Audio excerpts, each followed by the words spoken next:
Bom dia, comunidade de São Miguel das Missões, o povo nosso de todo o nosso país, de todo o nosso Brasil, que nos acompanha nessa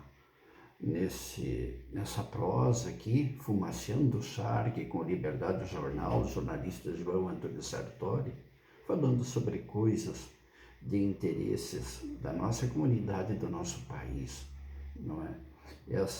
Este momento de interação com nossos leitores, com nossos apoiadores, com nossos amigos, não é? Ele tem um enfoque mais nacional, mas vamos citar também alguma curiosidade aqui. A gente vive na região missioneira, aqui no Rio Grande do Sul, terra de um patrimônio cultural da humanidade, né? São Miguel das Missões, e onde a gente tem, na nossa história de jornalista aqui, um relacionamento também, de certa forma, assim, que sempre nos aproximou de uma figura considerada emblemática. Talvez o Rio Grande do Sul esteja se despedindo hoje de seu maior ícone vivo, o último jesuíta. É um momento triste, porque não vamos ver mais fisicamente o amigo Marilei, mas seguramente já está no mundo espiritual, não é? Mas para quem o conheceu, as características dele, Marilei foi capa da primeira edição escrita do Liberdade Jornal, que permaneceu no ar durante 16 anos aqui em 6 municípios. E ele também foi escolhido, não é, para ilustrar a capa da última edição do Liberdade Jornal. Porque a gente via nele, e eu acho que tivemos esse privilégio de ver nele, não é, aquilo que ele era, que de fato era. Estancieiro, fazendeiro, como se diz hoje. Marilei era dono de um bocado de terra, não é, que o permitia viver, pelo menos financeiramente, de forma tranquila, né? E de família tradicional. E ele morou uns tempos com os pais, depois o pai faleceu, ele ficou morando com a mãe e a irmã, e posteriormente ficou ele e a mãe, mais adiante, porque a irmã casou, né? E mais adiante ele e a mãe, e depois ele sozinho, não é? E a vida desse senhor, não é? Ele é a vida rude, simples, mas o típico gaúcho daquele dos tempos do jesuíta. Embora a família se distanciasse dele nessas características, principalmente na forma de expressão, não é? De comunicação, de se expressar, Marilei era um homem que falava na autodefesa como se de fato ele tivesse sempre disposto a lançar mão. Mas era um homem pacífico. Mas essas formas de diálogo dele alocou esse grande Miguelino, esse grande ser tão representativo do nosso Estado, não é? Para situações até de conflito, de rolo com a própria justiça. Eu tive a oportunidade, de certa forma, não é, de dar testemunho do Marley numa pendenga com a polícia, né? Os policiais meio jovens, não conheciam a figurinha, e aí houve um desentendimento e o doutor juiz foi decidir. E eu lembro que naquela ocasião o Marilei fazia uma confusão se expressando lá diante do juiz, diante do advogado, doutor advogado, não é? Que se desdobrava de toda maneira para tentar explicar para o juiz ali, para o promotor, para as autoridades presentes, que aquela era uma figura ímpar, que ele era diferente, que ele era diferenciado, não é? E, embora de uma lucidez e de uma inteligência impressionante, muitos tinham nele, pela simplicidade dele, não é? A vida na casa antiga, o mangueirão, as ovelhas as ovelhas macho com o escroto arrastando no chão, a panela de ferro descendo do teto da casa, onde ele fazia o carreteiro, não é? Ou onde ele cozinhava mandioca e para se alimentar. Então descia lá do caibro o correntão, a panela de ferro, e quando ele não era usado, que ele lembrava, ele suspendia travando na corrente uma lasca de madeira.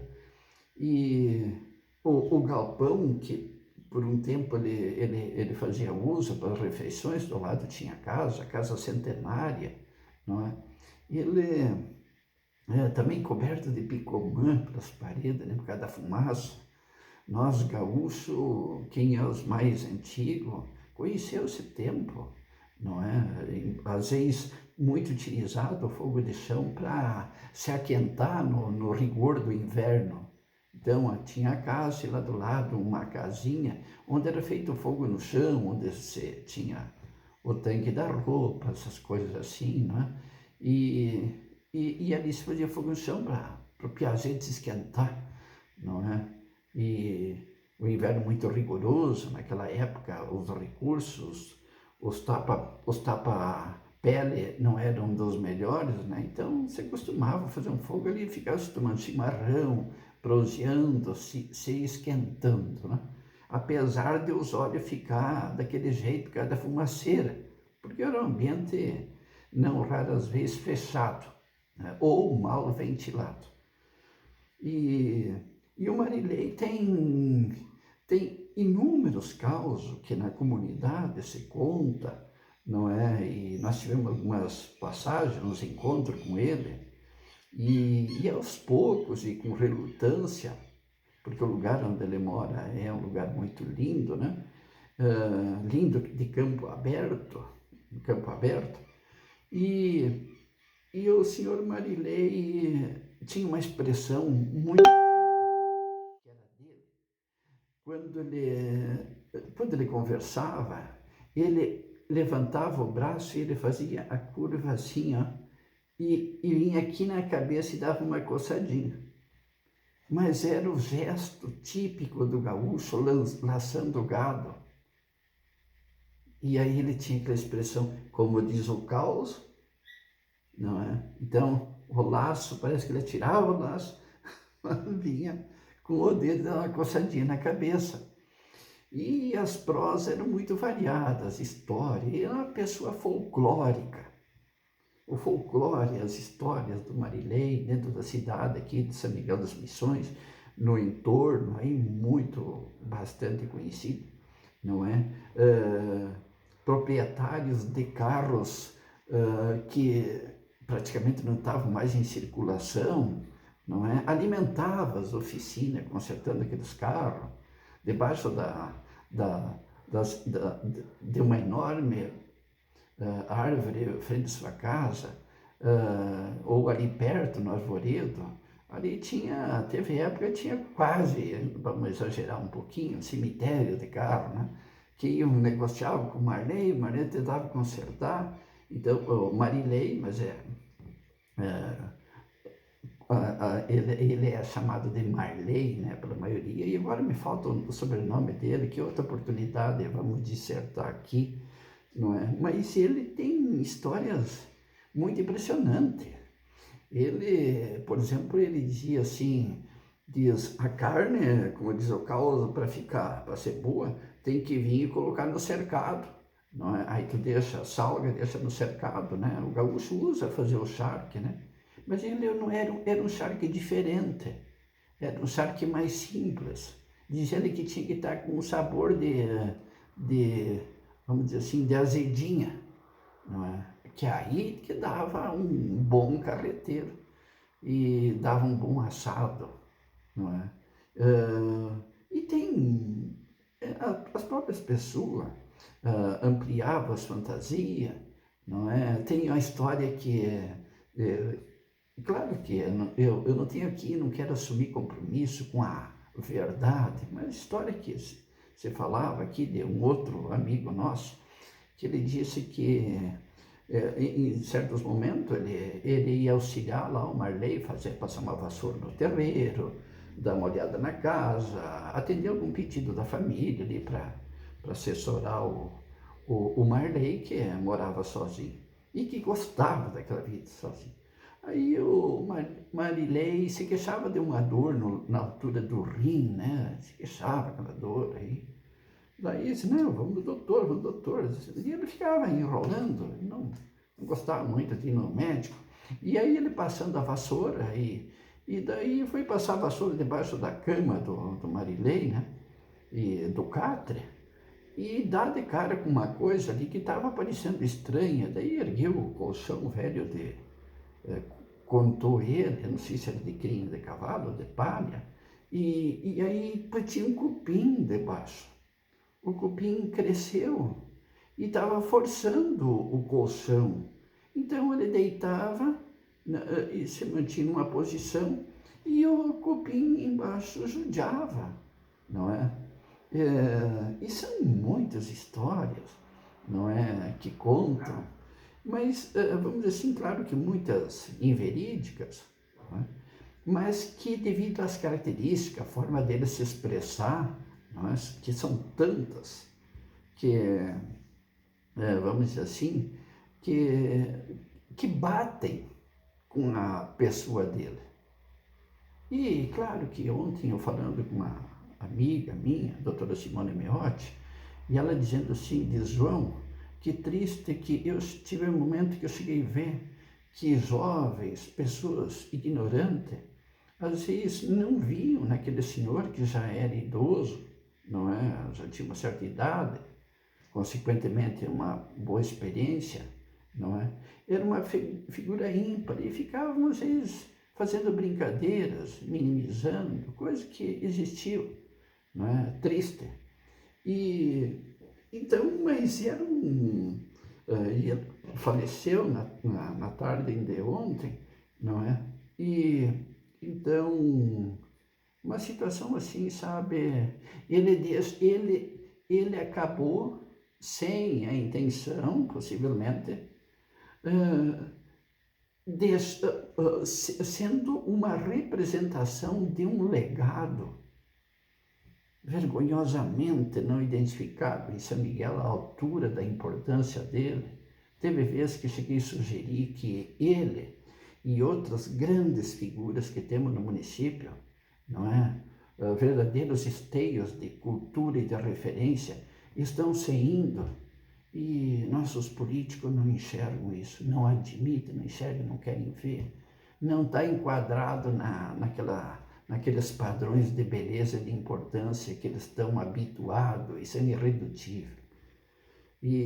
Mas o Jornal Liberdade, a gente fez, não digo muitas, mas acho que várias dissertações, não é? Com a citação, alertando para a importância do senhor Marilei, e ele, eu digo, cheguei a mencionar assim, ó, que depois da nossa história aqui, do nosso sítio missioneiro, jesuítico, Guarani, não é? Dito jesuítico Guarani, mas uma história que, no meu primeiro livro, recentemente lançado, com mais de 300 edições vendidas aqui, Quem Vem Lá, do Sartori, não é? Eu cito, eu reclamo a não inclusão do escravo negro, não é, na construção física dos sítios locais, não é? E o Marilei era a representação das estâncias, não é? Das estâncias gaúchas. E claro que eu encontrei pessoas que dizem assim, representante dos fazendeiros, a mentalidade dele dos fazendeiros, ele tinha, vamos dizer assim, manifestações de expressão questionáveis nesse contexto que vivemos, nesse momento, porque tudo é transitório, tudo mas com facilidade, com um pouco de sensibilidade, você notaria que uma figura que que viveu até ontem entre nós, não é, nesse contexto que nós estamos inseridos, não é, mas que toda a forma de expressão dele era de um outro mundo, outra geração. Então, à medida que o Liberdade foi dissertando, falando não só da importância, não só de citações cômicas, curiosas, sobre esse grande ser que viveu entre nós aqui, não é? Mas, vamos dizer assim, mas a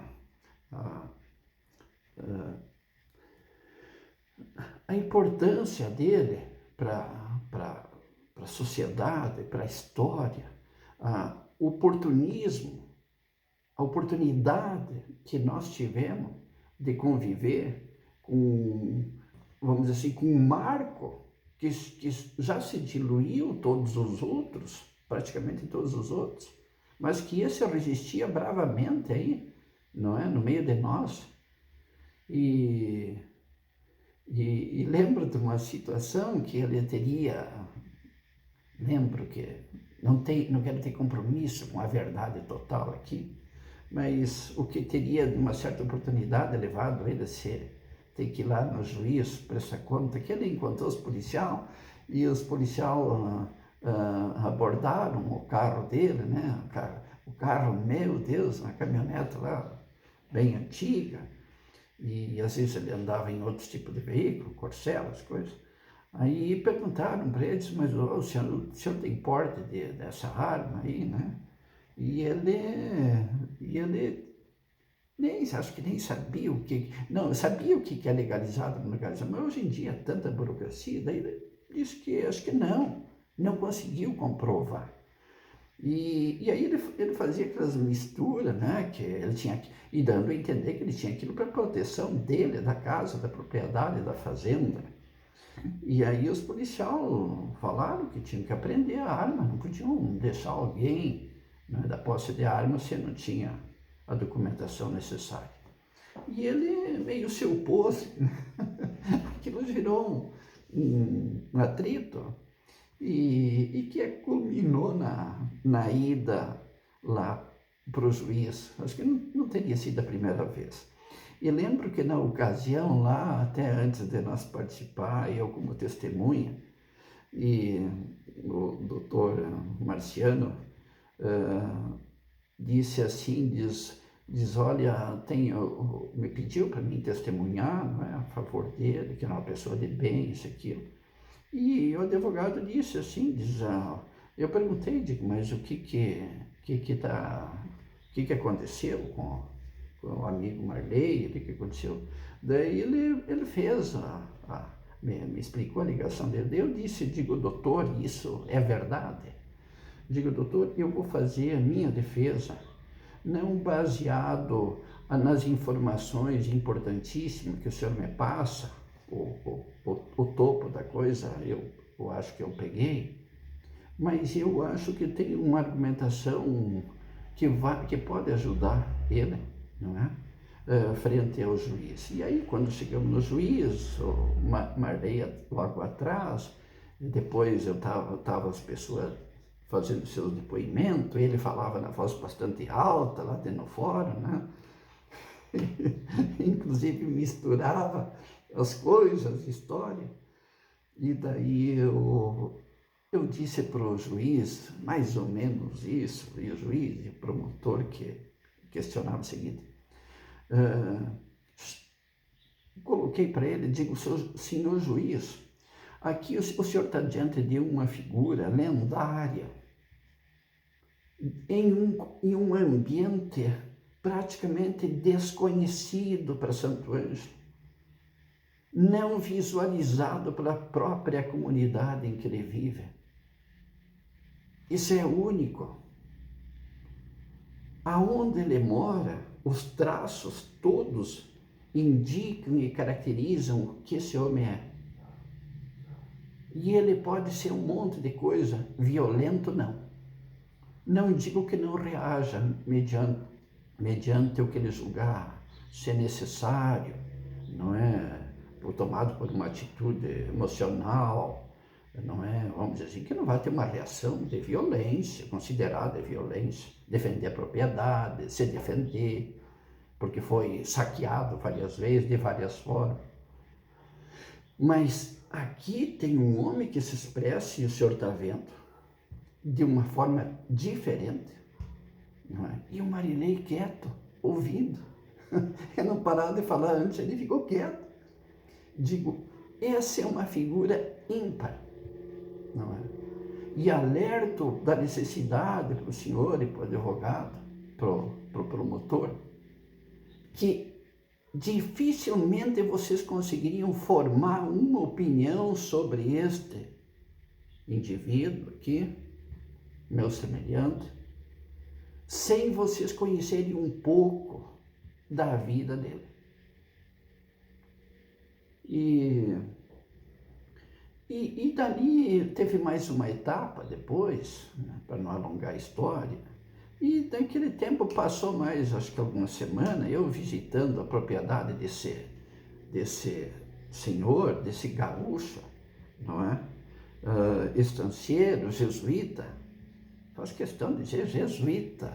Porque jesuíta, por quê? Porque o estilo dele era o tempo dos jesuítas. E o Marilei, inclusive, me vem os pensamentos, né? O gado dele, às vezes, fica 8 anos no campo para ele vender ali com 300 quilos. E campo bruto, né? Campo espinhal, da grama nativa. E daí, então, eu expressei ali para o juiz, essa é a minha opinião. Aí depois eu voltei na propriedade e cheguei lá e tinha um cavalo preto, bonito, o pelo já branqueando, dava para ver que estava branqueando o cavalo, atado numa corda bem longa, no campo, ali do lado do mangueirão, e lá dentro a namorada do cavalo, dentro da mangueira, que eu não tive dúvida que estava viva, porque estava de pé, mas meia magrela. E daí ele me disse que ia botar em produção os dois. E eu tirei umas fotos, né? E daí eu lembro, devo ter isso registrado no Liberdade, nossa edição que ainda conserva, hein? Não é que o cavalo queria era milho. Ele queria era milho. Namorar, que jeito.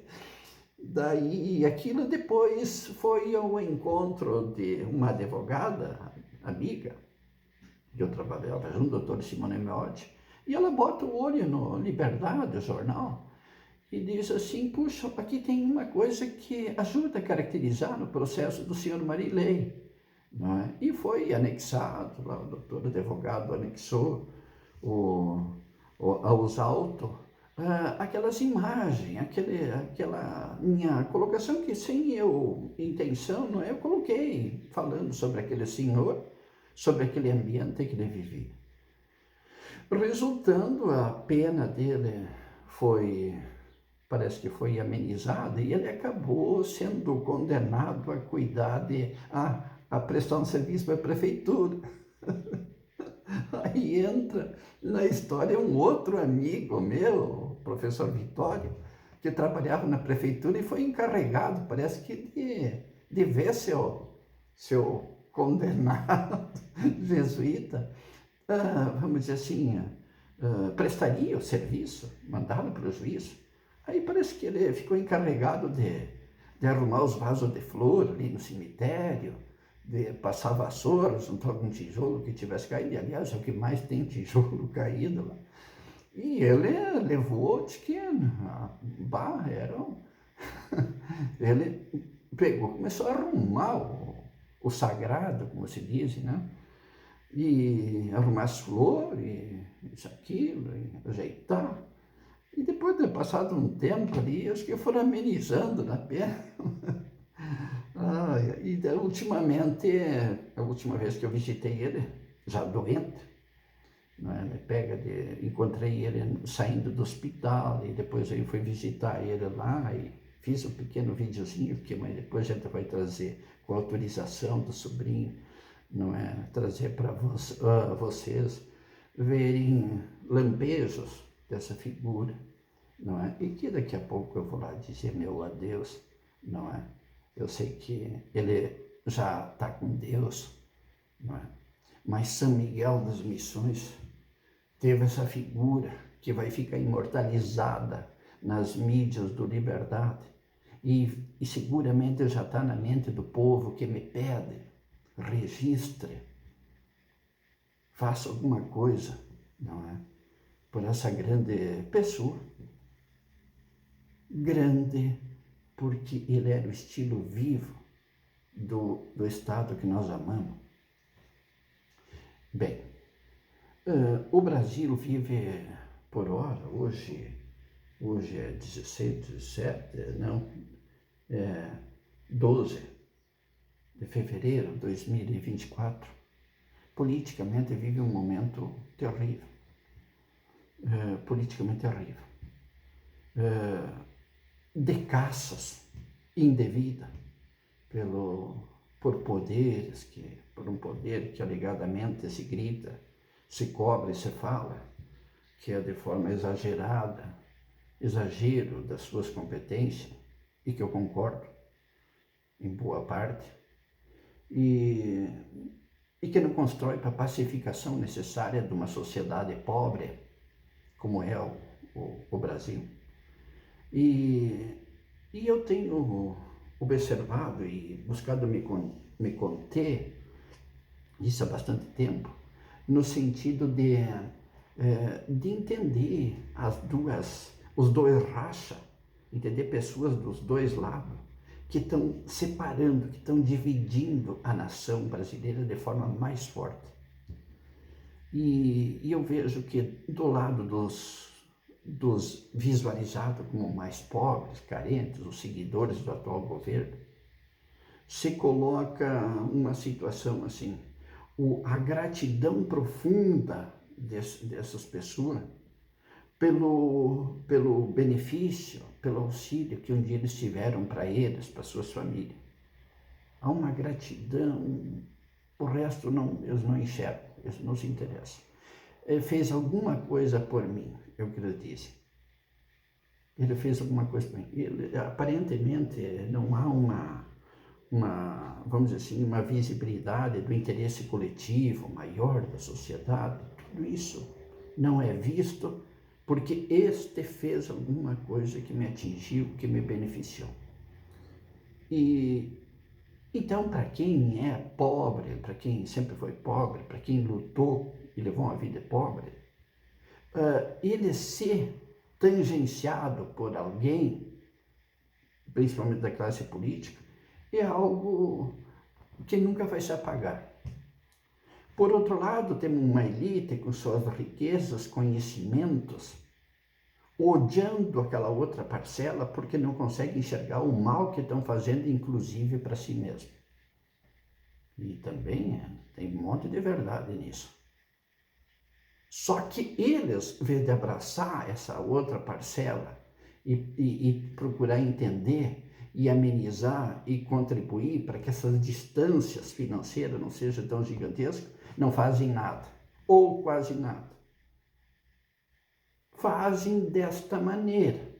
Não, em o governo tendo uma posição assim, é melhor para todos, para o país, para a nação, e eu concordo que é.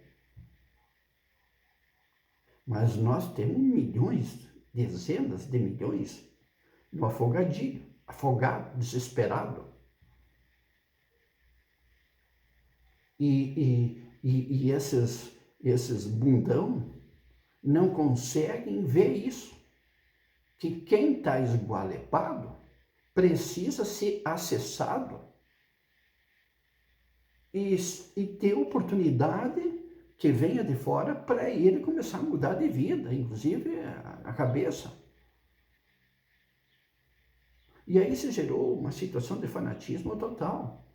E aí tem uns loucos lá em cima, atolado em coisas terríveis, não é? Que ficam numa disputa, a oposição no país, seja de um lado ou do outro, quando está na oposição, de uma falta de visão futura, pobre, medíocre, vão descobrindo o que está à frente dos olhos. Hoje descobre uma pitadinha do amanhã, nunca do que pode acontecer 2 dias depois, não é? A formatação de deuses na política, temos aí 2 deuses, e que não tem nada de Deus, meu Deus, que horror, não é? Não dá para entrar em detalhes citando, não é? Acho que nenhum é igual ao outro, um é pior que o outro, sempre é assim, e devemos seguir o menos pior, pelo menos. Mas o Brasil, a nação brasileira, se não está sofrendo mais, é porque não se deu por conta, não é? Do que vai vir para ela, do pacote. Nem o fanatismo mais vai ser suficiente para segurar a barra. E a nação vai afundando e as pessoas não estão nem interessadas. O Brasil se tornou um país, uma nação de apáticos, de indiferentes.